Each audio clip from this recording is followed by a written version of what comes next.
자, 비대면 강의에 익숙하지 않지만 비대면 강의를 할 수밖에 없어서 이번 시간에는 인체 시스템에 대한 이야기입니다. 그동안 생명과학의 기본적인 이야기들을 대면 강의를 통해서 해왔고요. 인체 시스템에 대한 이야기부터 인체에 대한 이야기를 비대면 강의로 시작하겠습니다. 그 첫 번째는 인체 시스템이란 제목으로 강의가 될 텐데 두 번에 나누어서 이렇게 업로드 될 예정이고요. 인체 시스템은 어떤 의미에서 썼느냐 하면 인간의 몸을 기계적으로 한번 해석해 보자. 그래서 시스템이라는 표현을 썼습니다.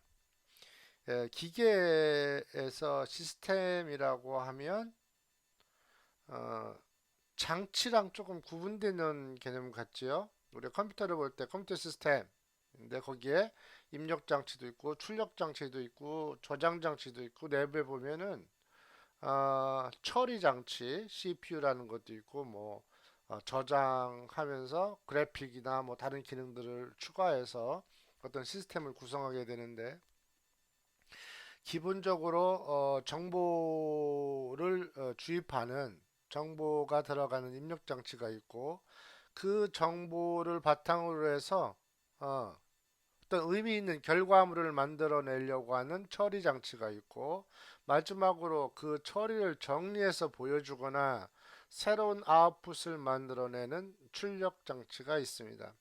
이것을 기준으로 해서 몸을 한번 해석해 보겠다는 것이 이번 챕터에서 하고자 하는 내용입니다. 자, 그러면 인간이라는 것을 통합적으로 보는 시스템이 통합적으로 보는 시각으로 인체를 한번 살펴보겠습니다. 자, 인간으로 이제 들어가서 시작하겠습니다. 인간은 어, 난자에서 그리고 정자에서 시작하게 됩니다.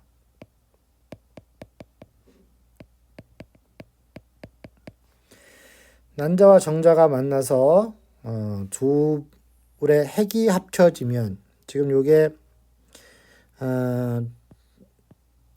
난자의 핵, 요것은 정자의 핵인데요.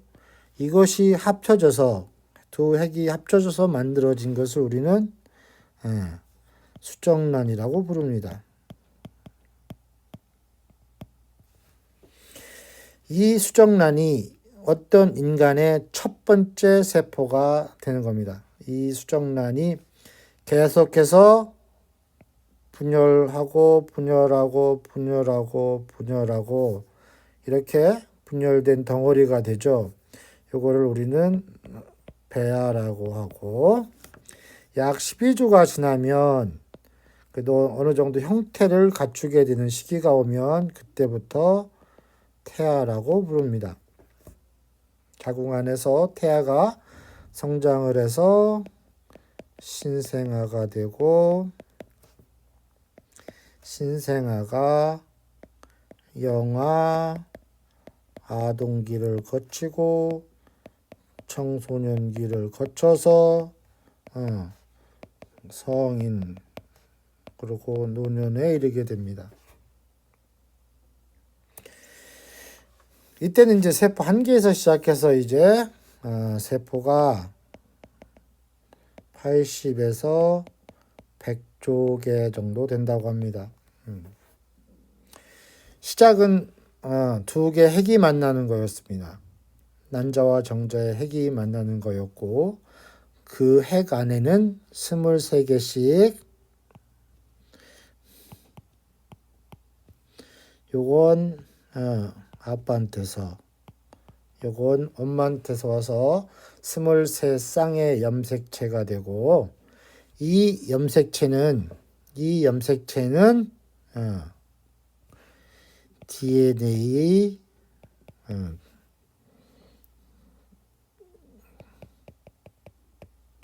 DNA의 다발이 염색체입니다. 그 DNA 안에 DNA가 이 DNA는 이렇게 실처럼 생겨 있고 이 안에 설계도가 들어 있습니다.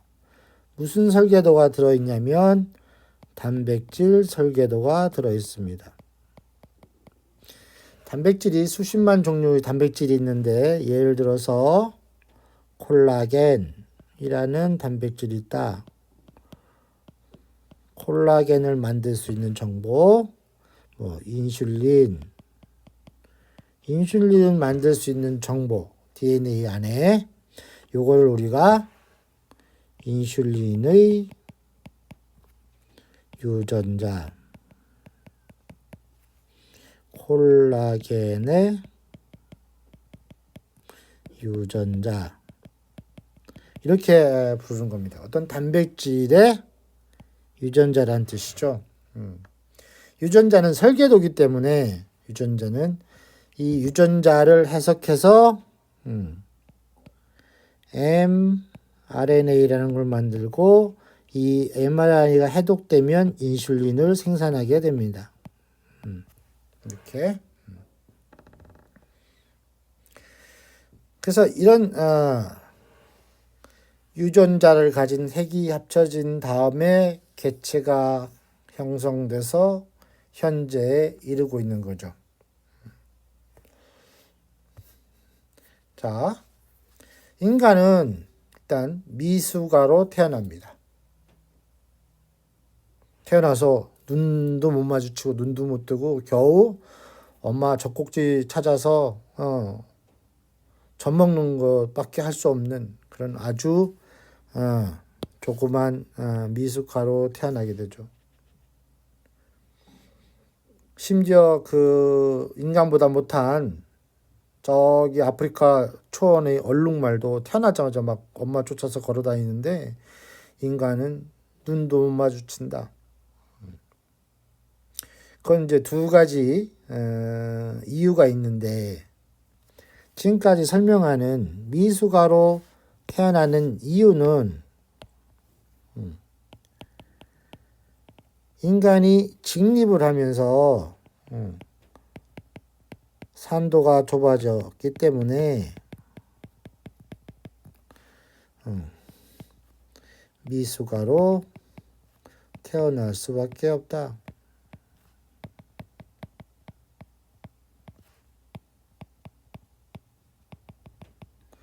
네, 이런 설명들을 하고 있습니다. 그런데 여기에는 보이지 않는 장점이 또 있습니다. 미숙아로 태어나기 때문에. 미숙아로 태어나서 아직 환경과 적응을 못한 상태로 태어나는데요. 장점은 그 태어난 시점에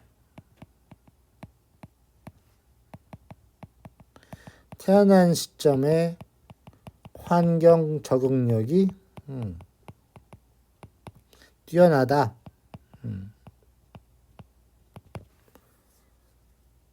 지금 우리 나이 드신 분들은 핸드폰 잘 못 쓰는데 이 돌배기 아직 유치원도 안 다니는 그런 어린아이도 핸드폰 만지고 막 사진 돌리고 화면 돌리고 화면 키우고 이런 거를 할 줄 알죠. 이렇게 그 속에 유전자는 변화가 별로 없는데 그 태어난 시점에서 환경에 적응한 능력이 다른 동물에 비해서 매우 크다. 유연하게 적응할 수 있다. 이런 장점이 있는 겁니다. 미숙아로 태어나는 대신. 자, 또 하나는 미숙아로 태어나기 때문에 이 사냥이나 먹이를 구해야 되는 이 젊은 애기 엄마 아빠 대신 얘네들을 보살펴야 될 할머니 할아버지가 필요했고 공동 육아가 필요했습니다. 그래서 인간은 모여 살게 되고 어른에 대한 존중, 공경 이런 것을 통해서 아이들이 서로 화합하고 다른 사람과 협력해서 공동의 목표를 달성하고 하는 능력이 다른 생물에 비해서 더 커졌다. 이런 장점이 있는 거죠. 공동생활, 공동체, 이런 함께 힘을 모아서 어떤 성과를 내는데 유리한 그런 성장 단계를 가지고 있다. 이런 성장은 언제까지 성장되고 적응력이 발휘될 수 있느냐? 현재는 이 뇌가 환경에 빨리빨리 적응하면서 약 12살, 12세 정도의 뇌의 기본 구조가 완결되는 것으로 판단하고 있습니다. 왜냐하면 지금 두 가지 사례인데 12살을 기준으로 뇌전증 환자였던 12세 소녀의 왼쪽 뇌를 이렇게 드러내는 절제해서 없애는 수술을 했을 때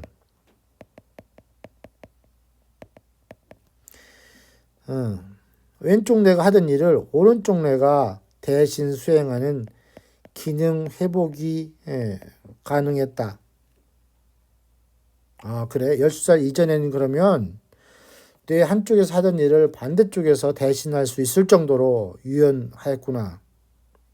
근데 예전에 늑대가 데려다 키운 늑대 소년을 인간들이 구조해서 인간화 교육을 시켰을 때 인간으로 되돌아가지 못한 나이가, 인간으로 되돌릴 수 없었던 나이가 14세 늑대 소년이었다. 아, 그러면 12세에서 14세 사이에 뇌의 기본 구조가 완결돼서 그 유연성이 그 이유는 매우 떨어지는구나. 이렇게 이해하게 되었습니다. 방금 전 슬라이드에서 우리가 이제 인간이 성장하고 쇠퇴하는 그 과정을 제가 표로 이렇게 표에서 그림을 한번 그려봤었는데 태아를 우리는 수정 발생 후 약 수정된 다음에 12주 정도 지난 다음부터 출생 전까지를 태아라고 하고요. 12주 전까지는 그러니까 12주 전은 우리가 배아기라 하겠죠. 이때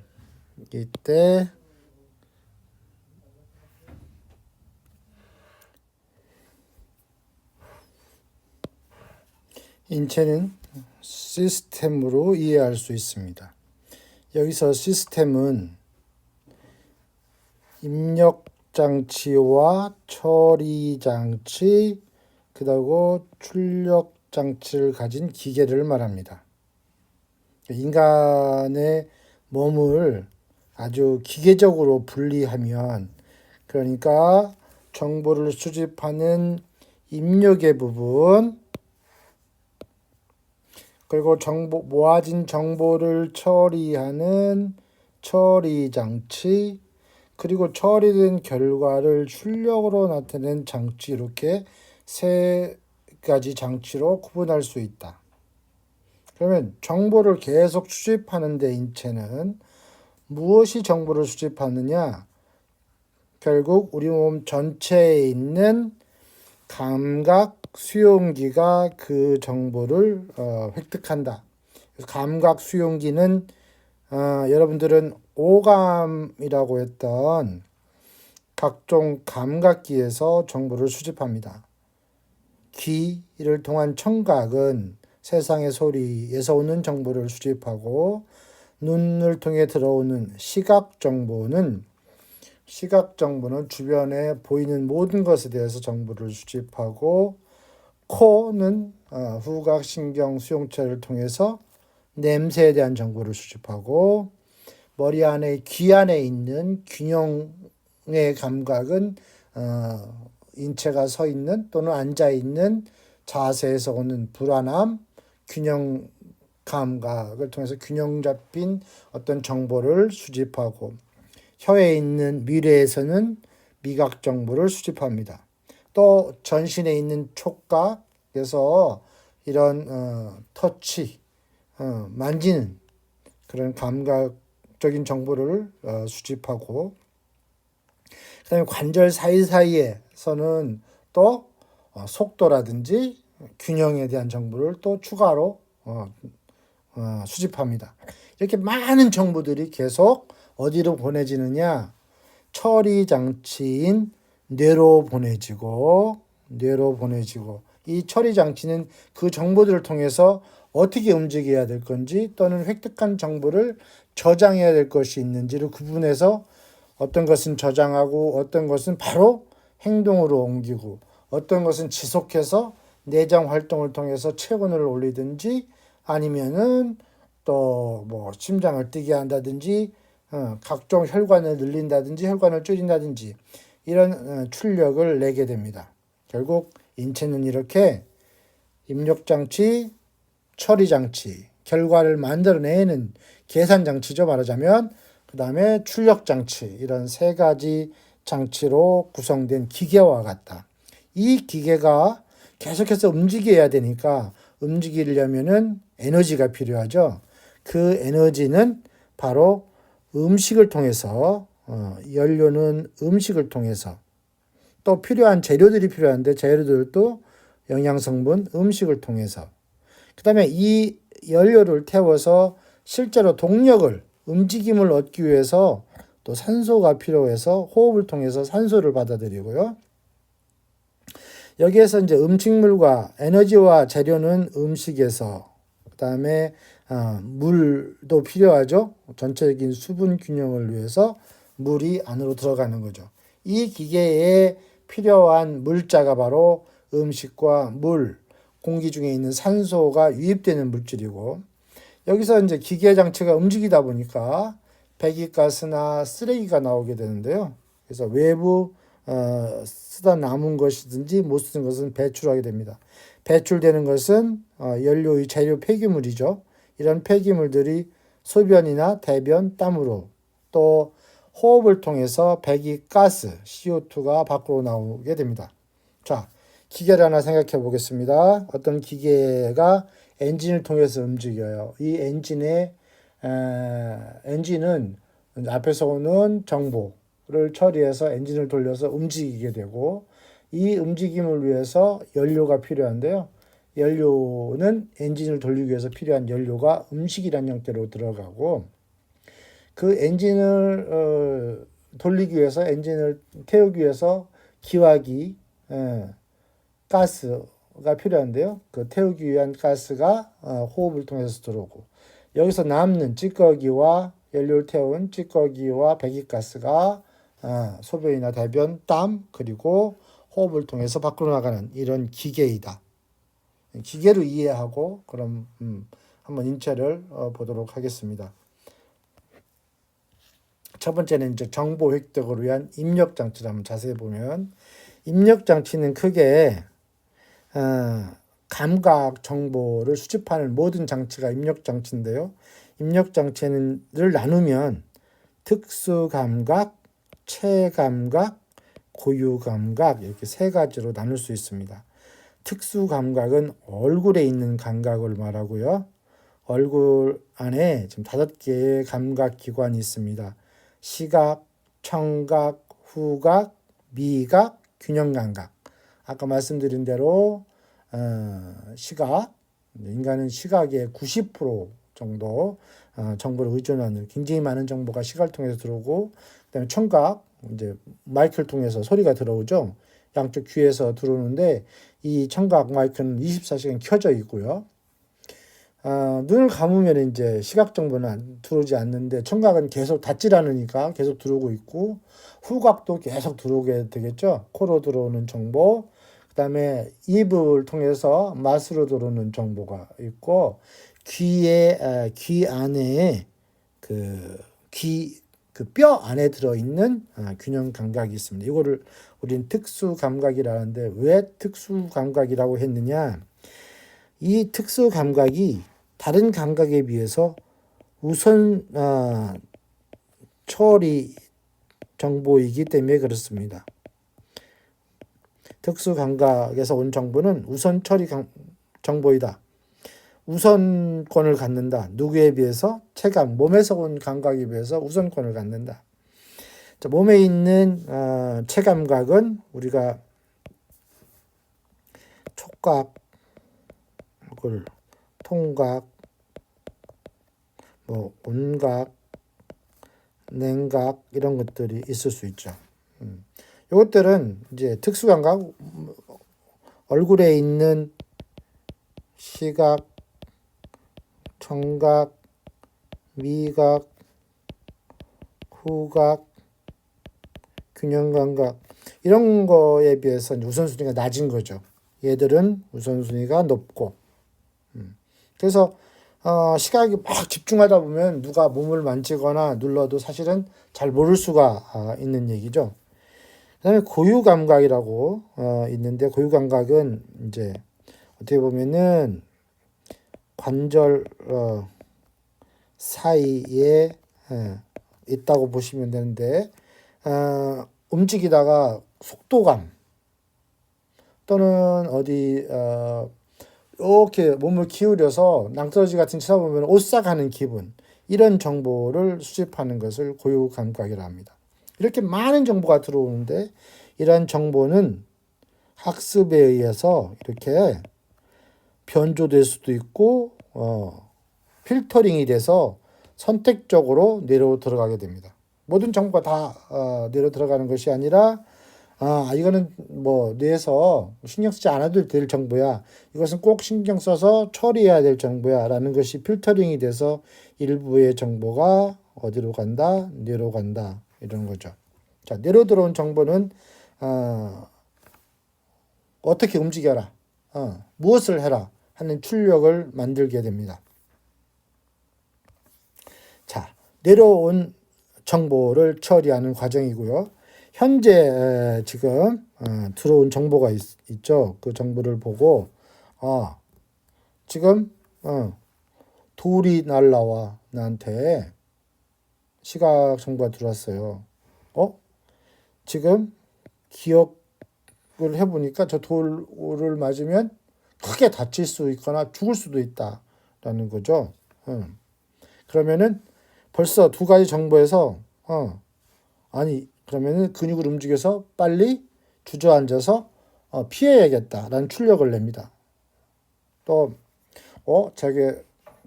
여기에 맛있는 빵이 5개가 있어.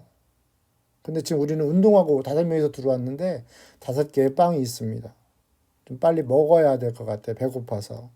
이제 입력된 정보는 빵 5개. 지금 또 입력된 정보 배가 고프다는 거죠. 근데 이거는 유전적으로 지금 배고플 때는 먹어라는 처리가 나올 수 있고 자, 빵이 들어왔고 먹어라. 근데 체험 기억 내가 배우기로 5명이 있으니까 5명 나만 먹으면 이 이후에 이런 일이 있을 때 나는 더 먹을 기회가 없어지고 소외될 수도 있어. 5명 있을 때는 공평하게 5개니까 1개만 내 몫일 수 있다. 2개, 3개 먹고 싶지만 1개만 먹어라 라는 출력을 낼 수 있겠죠. 이렇게 출력을 낼 때는 어떤 행동으로 옮기는 것을 출력이라 보면 출력을 낼 때는 현재에 입력된 정보, 그 다음에 학습된 거, 체험 기억, 그리고 유전적 본성 이 3가지가 다 연합이 돼서 어떤 결론을 내게 된다. 이렇게 출력이 만들어지면 그 출력은 다시 몸으로 내려오게 됩니다. 출력은 이제 크게 3가지로 나타나게 됩니다. 하나는 바로 행동으로 옮겨야 될 것들이 있을 거고 또 지속적으로 내장을 통해서 반응이 나올 수 있고 또 기억으로 저장될 수 있습니다. 돌이 날아온다. 빨리 피해라. 사나운 무엇이 쫓아온다. 도망가라. 이런 행동 나올 수 있고요. 또 저 지저분한 쓰레기가 있네. 저건 내가 주워서 버려야지. 이런 행동. 또는 지금 운동 중이야. 나는 잘 해서 좋은 점수로 운동을 해야 돼. 출력 만들 수 있고요. 또 되게 내가 이상형의 누굴 만났어? 가슴이 두근두근 떨리고 내가 어떻게 행동해야 될지 생각하고 또 잘 보이기 위한 어떤 모습 또 내 긴장하고 있는 것들 그런 출력들이 나오고요. 음식을 먹었을 때 입으로 들어갔을 때 장을 움직여서 지속적으로 에너지를 뽑아야겠다. 뭐 이런 출력도 만들어낼 수 있겠죠. 또 어떤 공부하는 과정에서는 이것을 오래 기억하기 위해서 기억을 만들거나 학습한 것이 기억을 만들어지거나 또 기억했던 것을 다시 회상해서 새로운 기억으로 만들어내기도 하는 이런 것들이 모두 출력이라고 볼 수 있습니다.